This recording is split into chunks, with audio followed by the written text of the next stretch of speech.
Hello, hello, my friends. AmyR here with Prairie Paper and Ink. Welcome back to my face and my card making space. And a couple of cards using a combination of the Altenew January 2025 release, along with one of the sets that was released back in, I think it was part of the December release. So I will, as always, have a link to the new release in the description box below the video. There's plenty to check out. I will have more videos coming.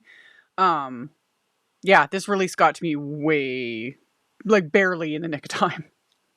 So I haven't had much time to dive in, but the first thing I did was dive into this is the Houseplants layering die set. Number one favorite from this release. There's a lot of other good things, hence check out the release. It's wonderful. So I combined that with a press plate that came out last month, and I did some better pressing as well. I played with my new liquid watercolors from Bibi Cameron. I did, letter pressing, die cutting, ink blending, hot foiling, splatter. I tell y'all, I'll do, a few simple cards here and there, and everyone's like, have you lost your mind? And then I'm like, oh, trust me. I'll put everything but the kitchen sink on the next one. That's what I did. And yet, they're not super, like you can see on the graphic on, the thumbnail before you clicked on the video. These didn't end up being super busy cards. I just did a lot with them. They were fun. So, like everything, not only the release, but I will list and link everything I used in the description box below as well. My links are affiliate links. That just means that if you click on one of my links and end up ordering something, I get a little kickback from that. No extra cost to you for doing that.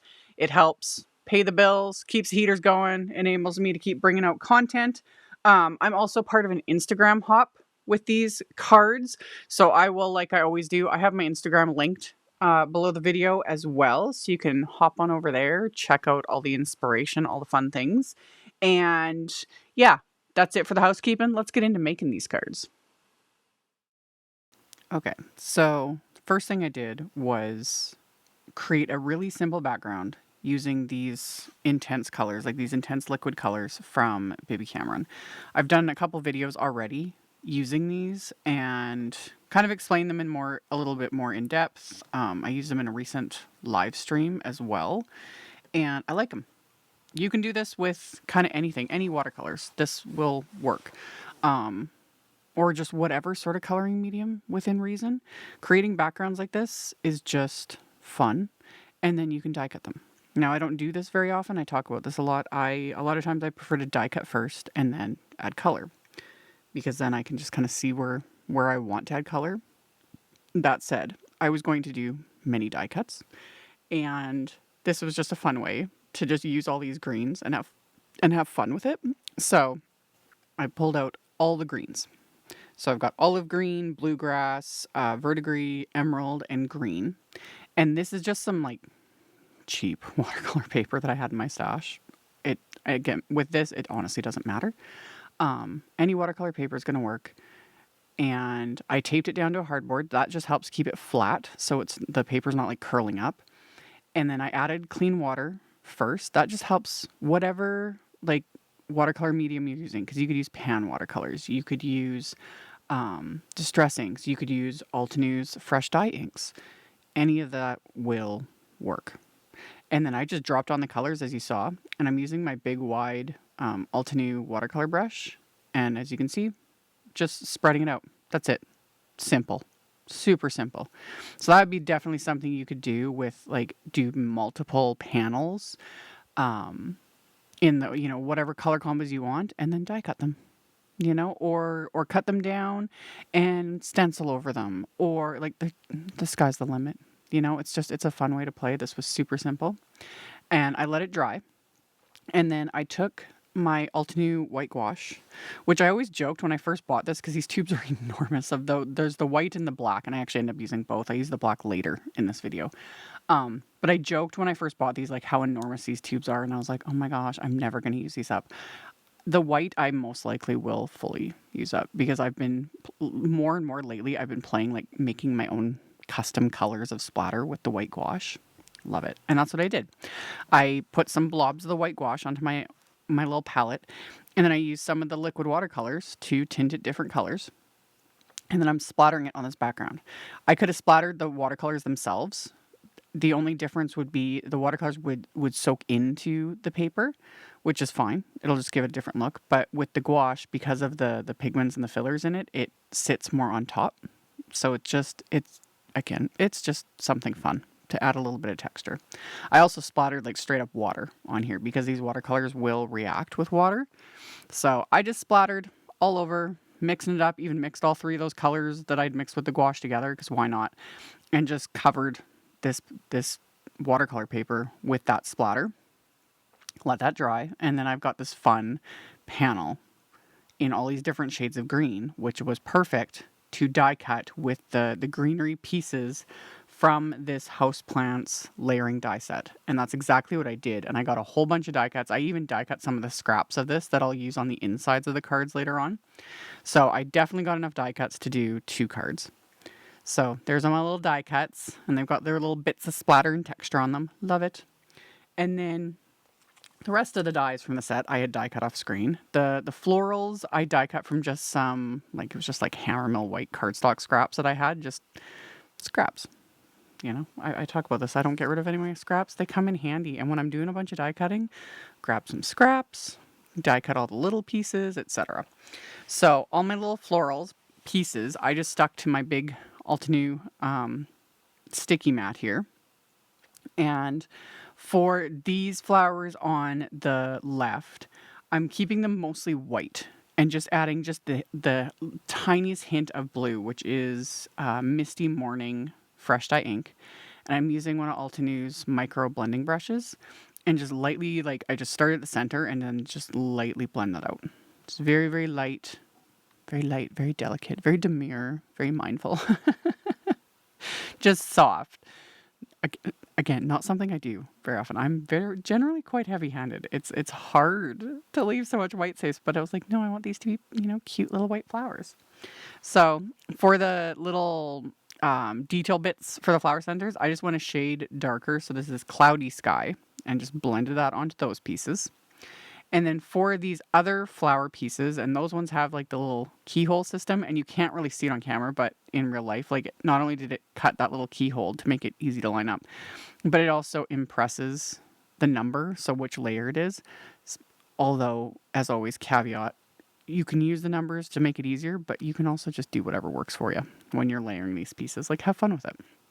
So for those flowers, I am using the Sugarplums Fresh Dye Ink Quad, and I'm going to use all 4 colors, starting with the lightest and then working my way to the darkest.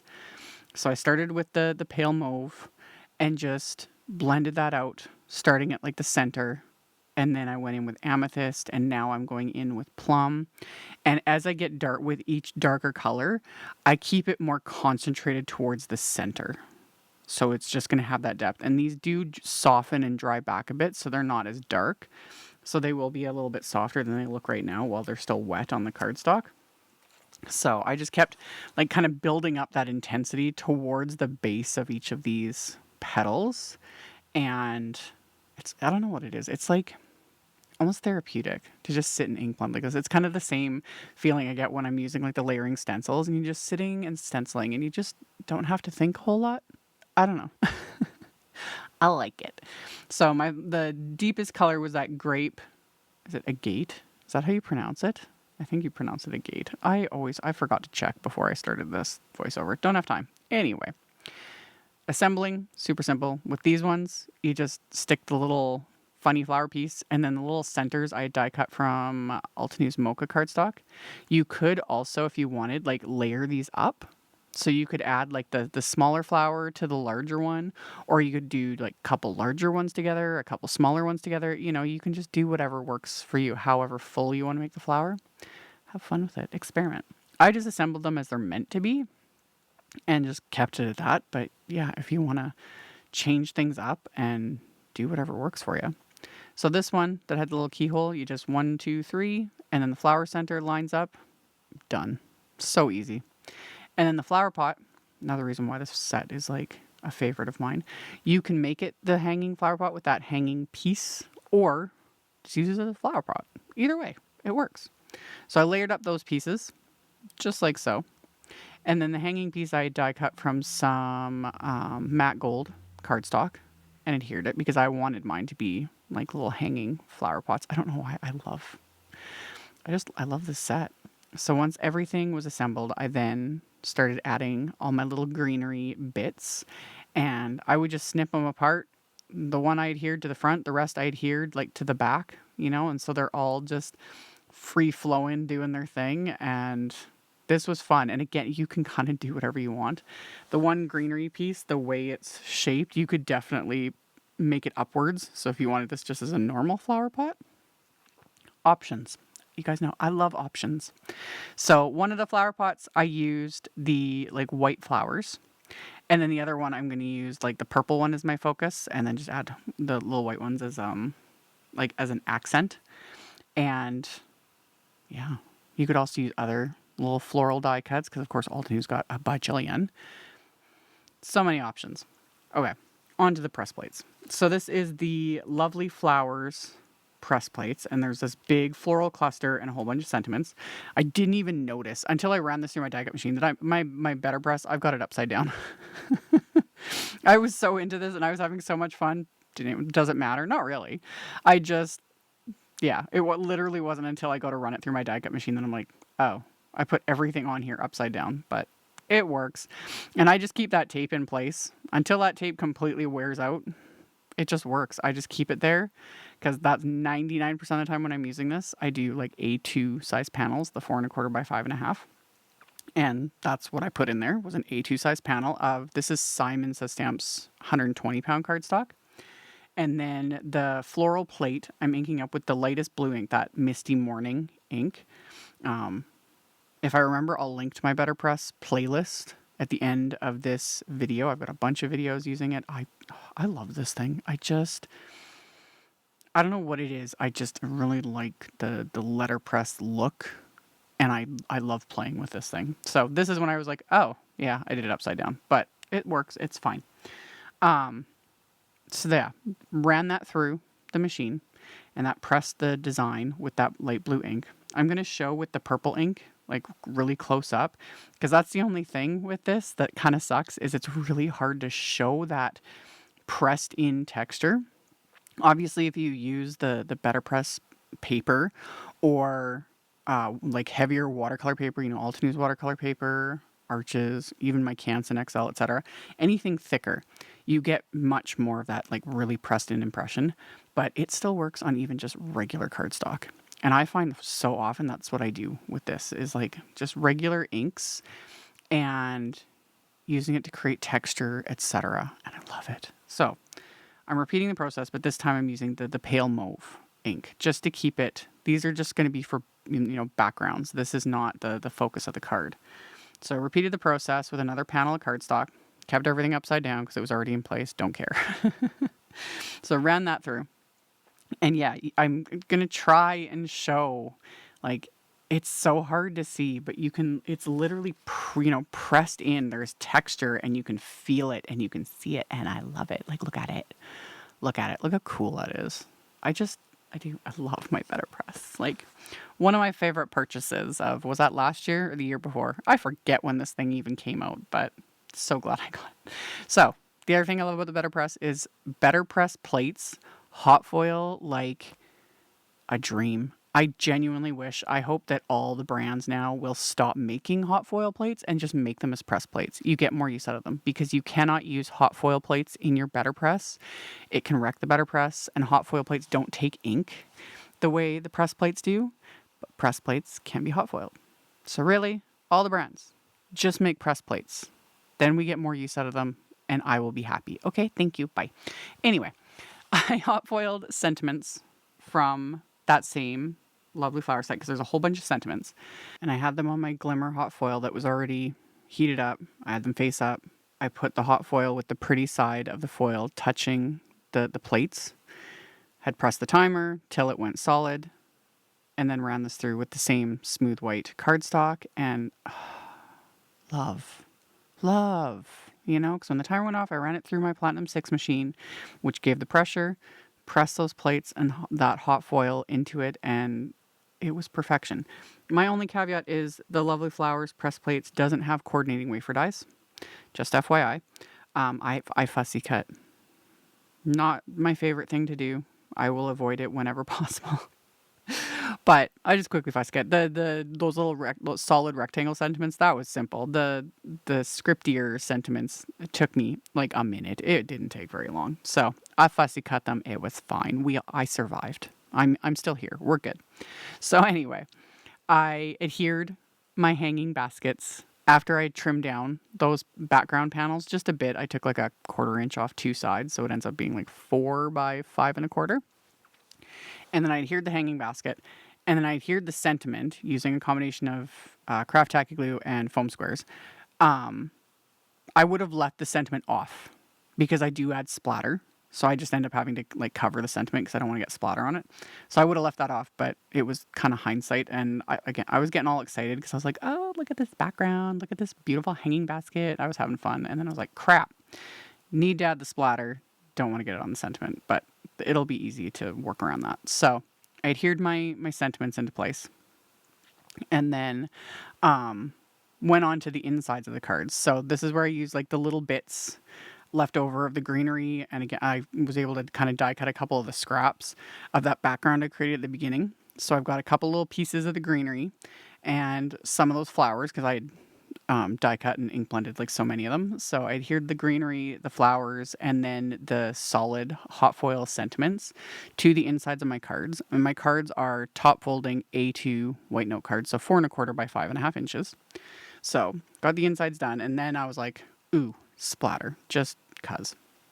So I just took a little post-it note, scrap paper, whatever, trimmed down a little rectangle and just used that to cover the sentiment. I could have used the hot foil plate to cover the sentiments to keep it protected because I just didn't want to get the black splatter on the sentiment, but either or works. So protected the sentiment, and then I'm using the carbon black gouache. And the thing to remember with this is it is heavily pigmented, just FYI. It is heavily pigmented. It does stain. You can see my little plastic palette. It's stained mostly from this. And yeah, my little fan brush, add a little bit of water, put that in my splat box, splattered the background and, well, my card front basically with some black splatter. And then repeated that on the second card. Just trimmed down my little post-it note cover there, covered up the sentiment, and then added my splatter. Tried very hard to keep a light hand on that. Didn't fully succeed with this one, but I was still happy with it. So once those were adhered to the card bases, my last little bit of embellishment is these pearl dots. These are the light gold ones. I love, they're in 4 sizes. I always like a minimum of 3 sizes with my embellishments. I have like really pressured other brands into having more than, 2 sizes. You need multiples. It just looks better having options with bling. So these are self-adhesive, so you just peel and stick. Love it. So I stuck a few of those onto both of these cards, and that finished them off. So we got florals and greenery and splatter and texture and press plates and hot foil. All of Amy's favorite things.